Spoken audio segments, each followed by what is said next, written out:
Oke, halo, Assalamualaikum warahmatullahi wabarakatuh. Selamat malam ya kalau di sini teman-teman semua. Em, Hari ini kita akan membahas terkait saving matrix seperti yang sudah saya sampaikan sebelumnya.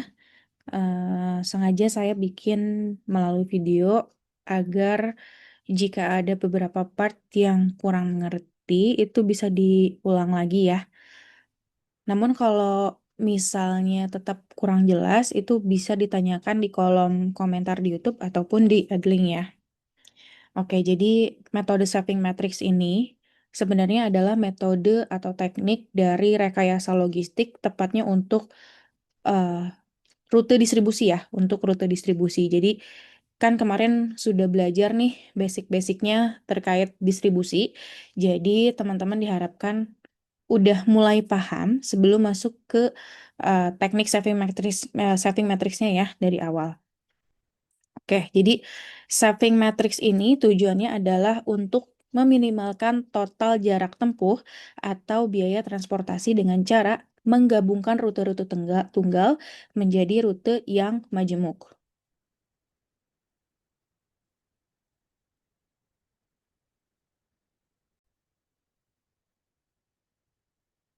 Oke, nah selanjutnya kita akan belajar dari studi kasus ini ya, tapi ini nanti bisa disesuaikan sambil teman-teman menyimak, ini bisa disesuaikan dengan studi kasusnya masing-masing ya. Karena studi kasusnya Aqua ya, jadi dari satu kota ke kota lain. Nah, ini juga bisa diasumsikan sebagai dari satu toko ke toko lain, bisa diasumsikan sebagai satu kota ke kota lain ya. Jadi ketika saya nanti menjelaskan, teman-teman mungkin bisa langsung membayangkan eh, untuk pengerjaan versi studi kasus Aquanya masing-masing ya. Oke, jadi ini soalnya adalah sebuah perusahaan akan mengirimkan produk dari gudang pusat yang diasumsikan berposisi di koordinat 0,0 ke 8 lokasi toko yang koordinatnya ditampilkan pada tabel. Ini ya tabelnya. Dan ukuran order yang harus dipenuhi juga diketahui dan diharapkan semua order terpenuhi pada hari itu juga ya. Nah, perusahaan memiliki produk yang cukup untuk dikirim. Hanya saja karena posisinya yang beragam, perusahaan ingin menentukan jumlah truk yang dibutuhkan dan tujuan masing-masing truk akan mengangkat barang. Perusahaan bisa menyewa maksimum 3 buah truk dengan kapasitas masing-masing 700 unit. Namun, karena biaya sewanya yang cukup besar, diharapkan 2 truk bisa mencukupi. Dan diperkirakan semua lokasi bisa terkunjungi dalam satu waktu hari, walaupun hanya 2 truk yang dioperasikan. Nah, ini adalah pelanggannya, toko 1, 2, 3, 4, 5, sampai 8. Ini adalah koordinatnya, dan pusatnya kan di gudang ya, jadi koordinat X dari gudangnya 0, koordinat Y-nya juga 0. Dan ini adalah demand atau ukuran order yang diminta oleh masing-masing toko. Begitu ya. Nah, kemudian tahap yang pertama yang harus kita lakukan adalah kita menghitung yang namanya matriks jarak. Nah, matriks jarak ini ada rumusnya. Rumusnya seperti ini ya. Akar dari selisih X1 dan X2 dipangkat 2 ditambah dengan selisih dari nilai Y1 dan Y2 ya. Ini harusnya Y1 dan Y2 dipangkatkan. Tapi apabila jarak secara realnya sudah diketahui, itu lebih baik langsung menggunakan jarak realnya tersebut. Kayak yang dilakukan sama teman-teman, ini kan sebenarnya adalah jarak real ya, yang udah diukur melalui Google Maps. Jadi ya udah langsung aja eh, pakai jaraknya gitu ya, pakai jarak aslinya. Nah, jadi kalau misalnya belum diketahui jaraknya, ini dilakukan dulu nih penghitungan. Penghitungannya melalui rumus yang tadi di atas ya. Nah, rumus yang di atas ini, yang manual, kalau misalnya dikonversikan ke dalam rumus atau formula di Excel, itu rumusnya seperti ini ya, teman-teman. Bisa dilihat sendiri.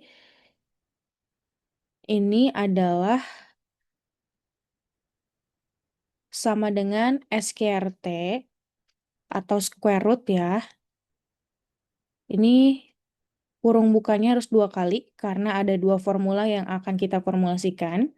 Yang pertama kita akan mencari selisih dulu dari yang koordinat X dengan nilai gudangnya ya. Jadi yang biru ini adalah titik gudangnya. Nah, kemudian yang titik gudangnya ini teman-teman kunci nilainya supaya tidak berubah. Karena nanti kita akan drag ke bawah supaya nilainya tidak berubah, jadi dikunci. Kemudian yang D18 ini adalah koordinat X dari pelanggan yang pertama. Setelah itu tutup kurung dulu, sudah ditutup kurung baru pangkat 2 ya. Pangkat 2 ada tanda petik ini, terus 2 ditambah dengan selisih dari pusat titik gudang dikurangi dengan koordinat Y dari pelanggan yang pertama. Tutup kurung, baru dipangkatkan 2, karena di depannya ada kurung putih, di belakangnya juga kita tambahkan kurung. Nah, yang selanjutnya, di enter, kemudian 12,8 ini di drag ya ke sini. Nah, di drag. Kalau misalnya kita cek formulanya satu persatu, karena sudah dikunci, jadi tidak berubah nilainya ya. Koordinat 0 dari gudangnya masih tetap ada di sini. Nah, yang selanjutnya kita akan mencari nilai yang dari C1 ke C2. Nah, rumusnya sama, hanya ada yang dibedakan. Yang kita kunci nilainya adalah yang koordinat X dari pelanggan pertama dan koordinat Y dari pelanggan pertama. Seperti ini. Enter. Kemudian drag sampai ke bawah. Nah, sampai nilainya seperti ini ya. Selanjutnya, kita lakukan langkah yang sama untuk mencari nilai C2-nya juga sama ya. Jadi, yang dikunci adalah nilai dari koordinat X dari pelanggan yang kedua dan koordinat Y dari pelanggan yang kedua. Nanti ke bawahnya itu akan otomatis ngikut ke bawah ya, tuh. Itu ya. Nah, jadi untuk Excel-nya, template-nya akan saya bagikan di Edlink. Teman-teman boleh untuk otak-atik, dibongkar formulanya supaya lebih paham dan lebih mengerti ya. Ini nanti dilakukan satu persatu. Nah, langkah selanjutnya ketika sudah mendapatkan matriks jarak ini adalah pondasi ya, pondasi kita untuk melakukan perhitungan saving matrix. Jadi kalau misalnya memang matriks jaraknya masih salah, itu ke bawahnya bisa dipastikan akan salah juga karena ngikut dari sana ya. Oke, jadi saving matrix ini adalah saving yang timbul dari konsolidasi 2 pelanggan ke dalam satu truk. Nah, sebelumnya kan ada hanya ini ya, tunggal sifatnya. Satu pelanggan ke satu gudang, satu pelanggan ke satu gudang. Nah, kalau sekarang akan dikonsolidasikan 2 sampai 3 pelanggan untuk satu kali pengiriman ya, satu kali rute. Nah, savingnya itu bisa berupa jarak atau ukuran lain, bisa berupa waktu dan lain-lain ya. Nah, untuk keadaan di dalam kasus ini sebelumnya adalah pelanggan 1 dan 2-nya dikunjungi secara terpisah sehingga diperoleh rutenya sebagai berikut. Ini ya gambarnya. Pelanggan 1 dan 2 dikunjungi secara terpisah. Nah, jadi kalau yang kiri ini adalah keadaan sebelumnya ya, atau before-nya dari gudang ngirim ke pelanggan 1 atau C1, C itu customer ya. Kemudian dari customer 1 balik lagi ke gudang. Nah, yang selanjutnya rute keduanya dari gudang ke pelanggan kedua, dari pelanggan 2 balik lagi ke gudang. Sehingga kalau diperhatikan ini ada total 4 kali pengiriman ya. 1, 1, 2, 3, 4 gitu ya.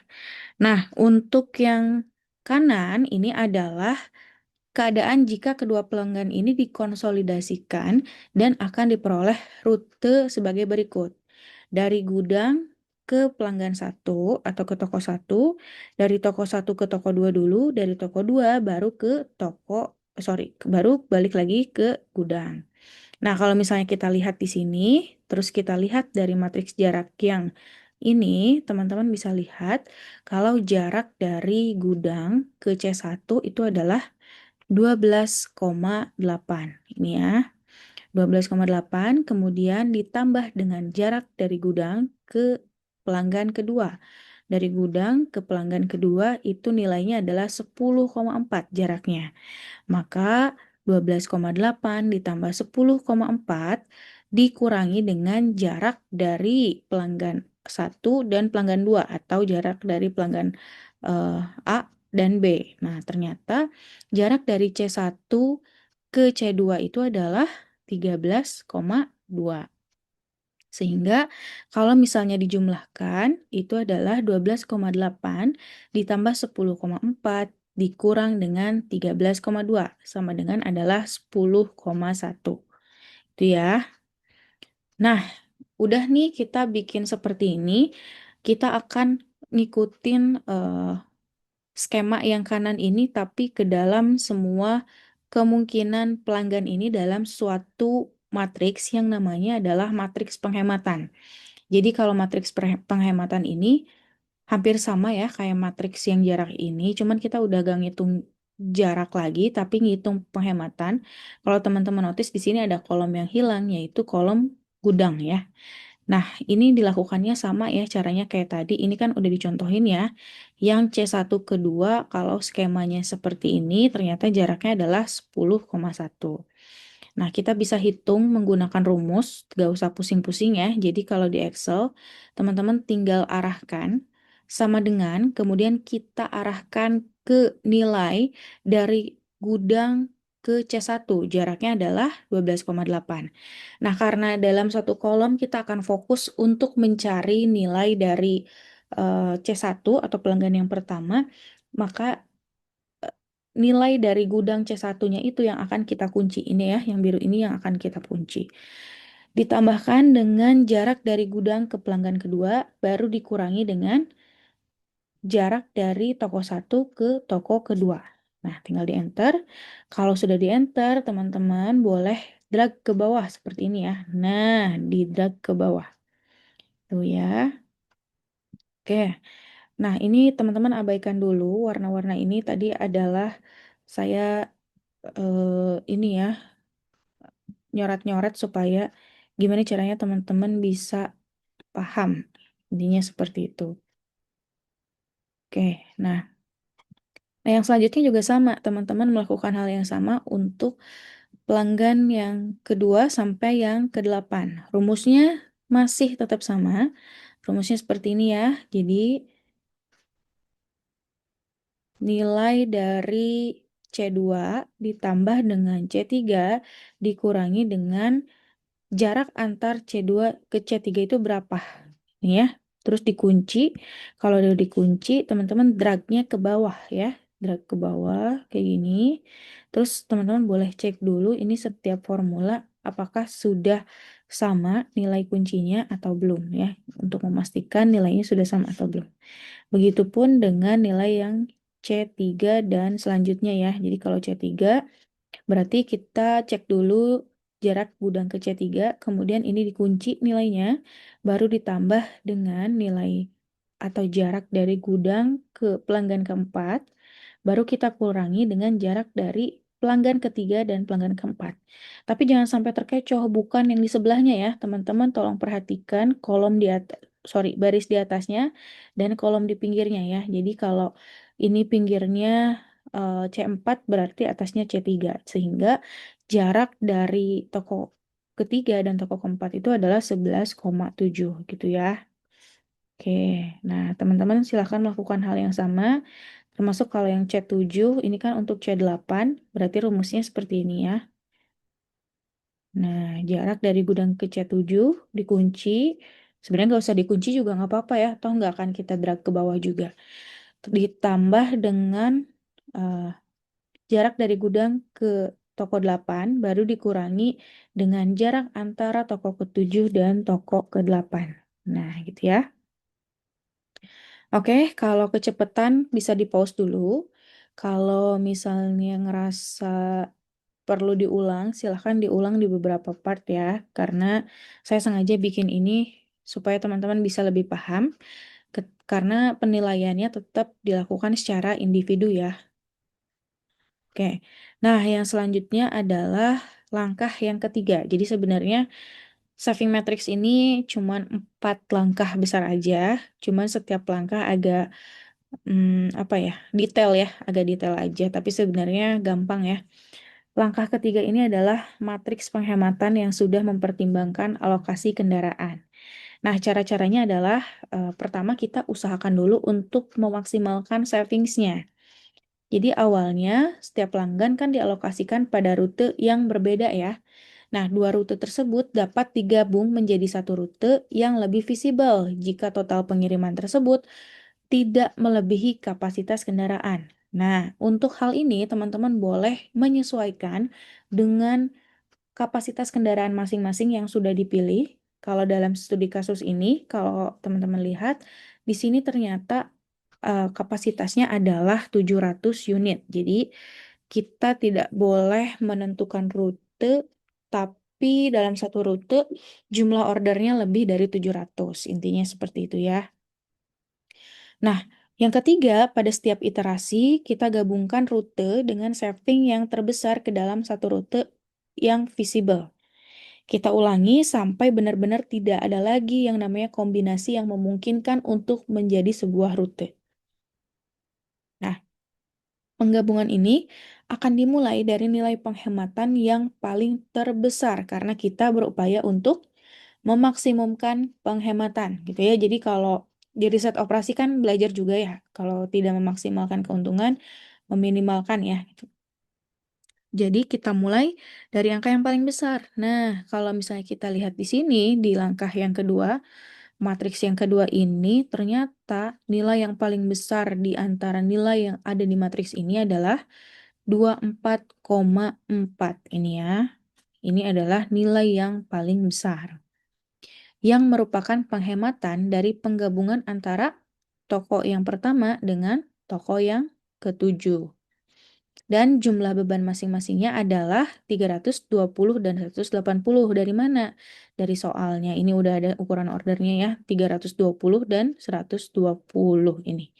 Nah, ini teman-teman bisa menyesuaikan kalau di soal studi kasus Aqua itu ada demand ya. Nah, bisa menyesuaikan dengan itu.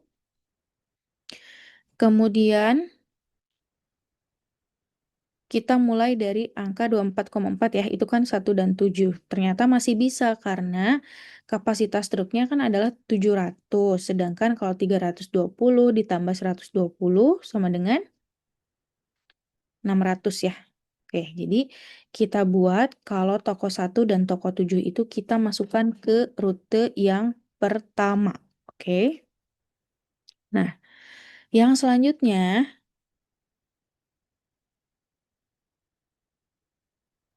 kita lihat urutan penghematan yang selanjutnya. Setelah angka 24,4, mana lagi nih angka yang paling besar? Oh, ternyata yang paling besar adalah 17,8. 17,8 ini adalah penggabungan dari toko keempat dan toko kelima. Toko keempat dan toko kelima. Kita cek toko keempat berapa nih ordernya. Toko keempat ternyata 150 dan toko kelima adalah 200. Sehingga kalau ditotalkan adalah 350. Masih bisa nggak? Masih, karena kapasitasnya adalah 700. Jadi, toko keempat dan toko kelima kita masukkan ke rute yang keempat. Oke. Nah, yang selanjutnya setelah 17,8 nih, mana lagi yang kira-kira eh, besar nilainya?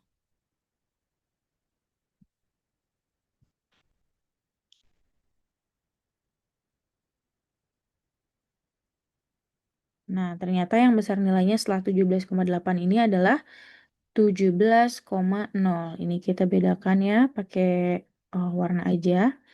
Nah, ternyata 17,0 ini adalah eh, interseksi antara toko 1 dan toko 4. Tapi kalau kita perhatikan, toko 1 ini kan udah masuk ke rute yang pertama ya, bersamaan dengan toko yang ketujuh. Toko keempat juga udah masuk ke rute keempat bersamaan dengan toko yang kelima. Itu ya. Jadi untuk yang eh, keempat ini kita masukkan satu lagi. Kira-kira bisa nggak ya kalau misalnya toko keempat ini gabung sama toko kelima. Nah, kita lihat apakah toko 3 bisa digabungkan dengan rute 4. Kita lihat 4 ya ini. Berarti rute 3, 4, dan 5 ya. Rute 3, pelanggan 3 ordernya 300. Pelanggan 4 ordernya 100, jadi 150, jadi 4,5. Pelanggan 5 ordernya 200, jadi 650. Oh, ternyata nilainya masih di bawah 700 sehingga bisa kita gabungkan ya. Jadi untuk rute yang keempat ini ditambah satu lagi. Tambah dengan toko ketiga. Ya, tambah dengan toko ketiga. Nah, jadi kita udah punya berapa rute? Dua ya, dua rute. Yang pertama adalah rute 1, rute 2 itu isinya toko 3, 4, dan 5. Dan ada beberapa lagi yang masih belum punya rute. Kita lihat kalau dari di sini nilai selanjutnya yang paling besar adalah 16,4 ya ini. Ini juga sama ya 16,4 ternyata interseksi toko 3 dan toko 4 dan toko 4-nya sudah gabung sama toko kelima ya. Kemudian yang kelima adalah 12,9. Ini ya. Interseksi antara pelanggan kedua dan pelanggan ketujuh. Tapi karena toko 2 itu udah gabung sama rute pertama, jadi kita tambahin lagi rute 1 melayani toko 1, 2, dan 7. Karena toko 1 dan toko 7-nya tadi udah masuk ke rute 1 ya. Terus kalau misalnya kita masukin toko 2 ke sini, ternyata masih masuk karena totalnya masih 585, sedangkan kapasitasnya 700. Jadi masih masuk, oke? Nah, selanjutnya adalah penggabungan toko 6 dan 8. Kenapa? Karena cuman sisanya 6 dan 8 aja. Jadi rute 1 ada 3 toko, rute 2 3 toko, dan rute 3 ada 2 toko. Untuk rute yang ketiga ini bebannya 350, ini juga masih kurang dari 700, jadi masih bisa ya. Kesimpulannya, jadi ada terdapat 3 rute, yaitu rute 1, toko 2, dan toko 7. Semuanya dari gudang ya berangkatnya. Berangkat dari gudang, lewat toko 1, toko 2, toko 7, baru balik lagi ke gudang. Total ordernya adalah 585, kapasitasnya 700. Rute yang kedua adalah toko 3, toko 4, dan toko 5. Bebannya adalah 650. Rute yang ketiga adalah toko 6, toko 8. Bebannya adalah 350. Itu ya, jadi ada 3 rute. Nah, yang selanjutnya, langkah yang selanjutnya adalah kita kan udah punya nih rutenya ya. Tapi kita bingung mana duluan nih yang harus kita lewati. Misalnya nih dalam satu rute, rute 1. Toko 1 dulu, toko 2 dulu, atau toko 7 dulu. Kalau misalnya di kasusnya teman-teman nih, misalnya Solok dulu, Riau dulu, atau Padang dulu. Karena dalam satu rute itu ternyata ada 3 kota itu. Kita pilih yang mana. Nah, untuk pemilihan titik pertama pengantarannya, itu teman-teman bisa menggunakan langkah keempat, rute visible. Ada 2 metode ya dalam penentuan kunjungan. Yang pertama adalah metode nearest insert, dan yang kedua adalah metode nearest neighbor. Untuk yang nearest insert dulu ya. Jadi, untuk yang nearest insert ini adalah metode yang menggunakan prinsip untuk memilih toko yang jika dimasukkan ke dalam rute yang sudah ada, itu akan menghasilkan tambahan jarak minimum. Nah, misalnya gini ya, dari gudang ke toko 1 ke gudang lagi. Jaraknya adalah 25,6. Dari mana? Kita lihat ya ini, dari gudang ke toko 1 itu 12,8. Ditambah 12,8 lagi karena gudang ke toko satu, dari toko satu ke gudang lagi. Jadi 12,8 kali 2 atau 12,8 ditambah 2 gitu ya. Jadi hasilnya adalah 25,6. Begitupun yang ini ya, gudang ke toko 2 ke gudang lagi 20,8. Dari mana? Dari jarak gudang ke toko 2 10,4 ditambah dari toko 2 ke gudang juga 10,4 sehingga didapatkan 20,8. Untuk yang toko ke-7 juga sama ya. Nah, kalau misalnya kita lihat dari hasilnya, ternyata yang paling kecil itu adalah metode yang nearest insert. Sorry, sorry. Metode yang kedua, metode yang nilai yang paling kecil adalah yang 20,8. Jadi, jarak yang paling minimum yang dihasilkan dari satu rute ini adalah yang kedua. Jadi, yang kita tentukan adalah dari gudang kita ke toko kedua dulu, karena ini yang paling kecil, yang 20,8. Nah, yang selanjutnya kita evaluasi lagi toko yang selanjutnya dari dua alternatif sebagai berikut. Tadi dua udah ya, berarti dua yang paling pertama yang akan kita kunjungi. Tinggal pilihannya ada dua. Dari 2 ke 1 dulu apa ke 7 dulu ya. Jadi kita sama lakukan hal yang sama. Kita hitung jaraknya. Gudang ke toko 2 berapa, dari toko 2 ke toko 1 berapa, dari toko 1 ke gudang berapa. Hasilnya adalah 36,4. Dari mana? Dari sini ya. Gudang ke toko 2 10,4. Dari toko 2 ke toko 1. Toko 2 ke toko 1, 13,2. Dari toko 1 ke toko 7, 4. Dari toko 7 ke gudang, 15,6. Gitu ya. Jadi, oh sorry, itu belum tambah 7 ya. Jadi, dari gudang ke toko 2 10,4, dari toko 2 ke toko 1 12,8, dari toko 1 ke gudang 12,8 gitu ya. Jadi hasilnya adalah 36,4. Terus ini adalah penjumlahan dari gudang ke toko 2, dari toko 2 ke toko 7, dari toko 7 ke gudang lagi. Hasilnya adalah 39,2. Ternyata yang paling kecil nilainya dari hasil ini adalah yang pertama, evaluasi yang pertama. Sehingga kita udah punya kandidat, ternyata dari rute pertama yang harus kita kunjungi adalah ke toko 2 dulu, baru ke toko 1 dulu. Nah, kalau udah dari sini, berarti kan yang terakhir mau gak mau adalah toko yang ketujuh. Jadi, udah case close ya. Jadi, rutenya adalah G217G dengan total jaraknya adalah 43,2. Ini tinggal ditambahkan ya jarak-jaraknya menggunakan matriks jarak di langkah yang pertama. Sehingga harus benar nilai matriksnya gitu ya. Nah, yang selanjutnya untuk rute kedua, ini teman-teman tinggal menentukan pakai cara yang sama. Kalau saya nentuinnya kayak gini, kita bikin beberapa alternatif dulu. G, gudang ke toko 3 ke gudang nilainya berapa, gudang ke toko 4 ke gudang lagi nilainya berapa, dan gudang ke toko 5 ke gudang lagi nilainya berapa. Nanti kalau udah diketahui nilainya, kita pilih yang terkecil ya nilainya. Nah, kita pilih yang terkecil, nilainya ternyata 18,1. Berarti yang harus kita lewati dari gudang dalam rute kedua adalah toko kelima dulu. Nah, yang selanjutnya kita identifikasi. Udah dapat nih toko yang pertama kita akan lewati. Kita pilih yang kedua. Mau ke toko 3 dulu atau ke toko 4 dulu. Ternyata nilai yang paling kecil dari dua alternatif ini adalah yang toko keempat. Sehingga dari gudang ke toko kelima, ke toko keempat, balik ke gudang lagi. 20,7 ya.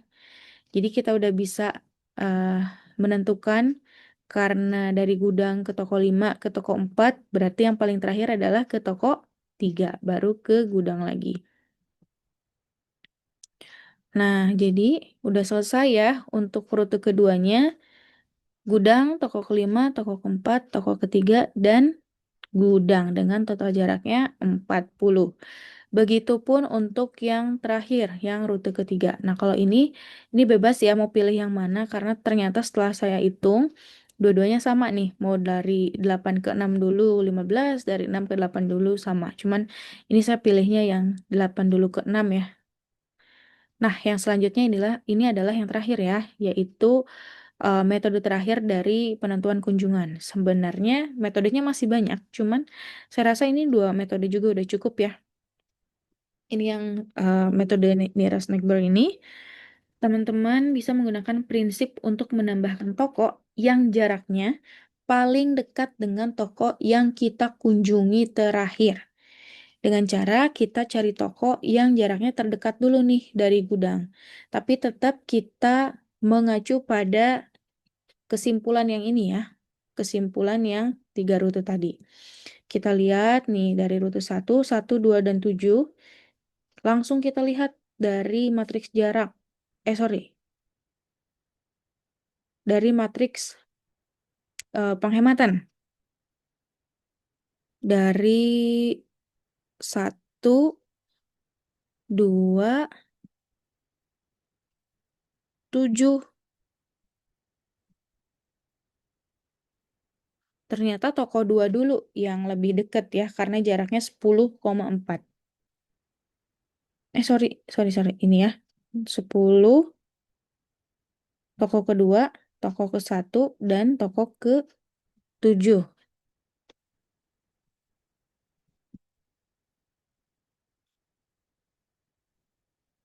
Ini yang paling kecil 10,4 ya. Jadi kita tentukan langsung berdasarkan yang terdekat.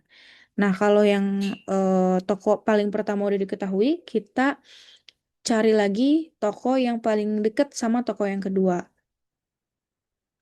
Gitu ya. Jadi ini kalau yang nearest neighbor ini lebih ke dianalisis ya, dianalisis aja.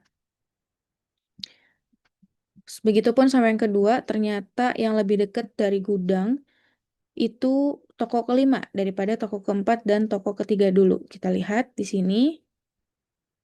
Nah, ini ya, toko 3, 4, 5 ke gudang. Toko kelima dulu karena nilainya 9,1, baru keempat, baru ketiga. Ini kalau teman-teman perhatikan, nilainya sama nih. Yang rute pertama di metode nearest neighbor sama metode nearest insert itu 43,2. Rute kedua, metode bawah sama yang atas ini juga sama 40.